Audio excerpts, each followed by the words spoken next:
অনামিকা। নামটা আধুনিক, জীবনটা কর্পোরেট, শুধু কাজ আর কাজ। মনে হতো যেন একটা যন্ত্র চালাচ্ছি। ভালো লাগা বলতে কিছু নেই। এদিকে খবর এলো দাদুর পুরনো বাড়িটা নাকি বেচে দেওয়া হবে। অদ্ভুত এক মন খারাপ চেপে ধরল। ওই বাড়িটা তো শুধু বাড়ি নয়, আমার ফেলে আসা শৈশব।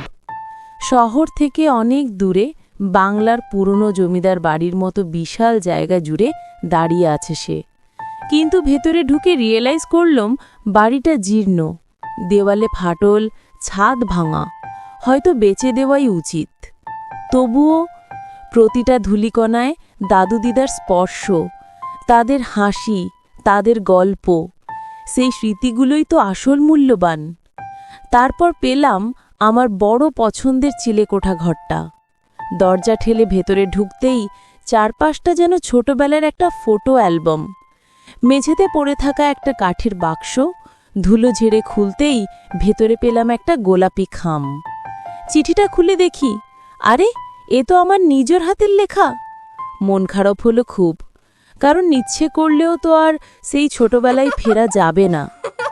তুমি বড় হয়ে ছবি আঁকবে তো, খেলবে, হাসবে, কাজ করবে না বেশি, খুশি থেকো সব সময়।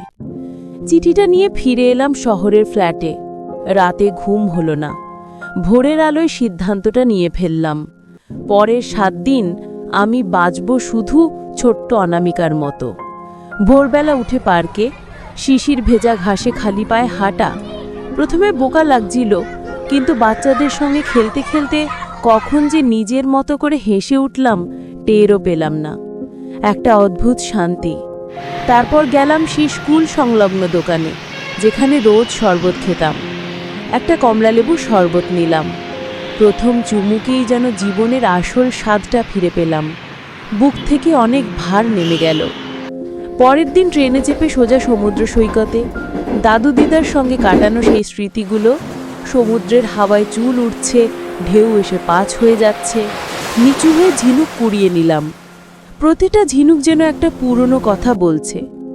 আবার দাদুর বাড়ি, ড্রয়িং খাতা আর পুরনো রং পেন্সিল বের করে আঁকতে বসলাম। সমুদ্রের ঢেউ, ঝিনুক, আকাশের রং। মনে হলো আমার ভিতরের হারিয়ে যাওয়া অংশটার সঙ্গে আবার পুনর্মিলন হলো। একটা সম্পূর্ণতা অনুভব করলাম। আমি এখন নতুন মানুষ। পাখির ডাক শুনি, চায়ের কাপ হাতে ছাদে বসে থাকা। জীবনটা খুব সহজ হয়ে গেছে। ছুটি শেষ। গোলাপি চিঠিতে আমি উত্তর লিখলাম, তোমার জন্য আমি আমাকে ফিরে পেয়েছি, আর হারিয়ে ফেলব না। চিঠিটা অফিসের ডেস্কের পাশে রেখে দিলাম।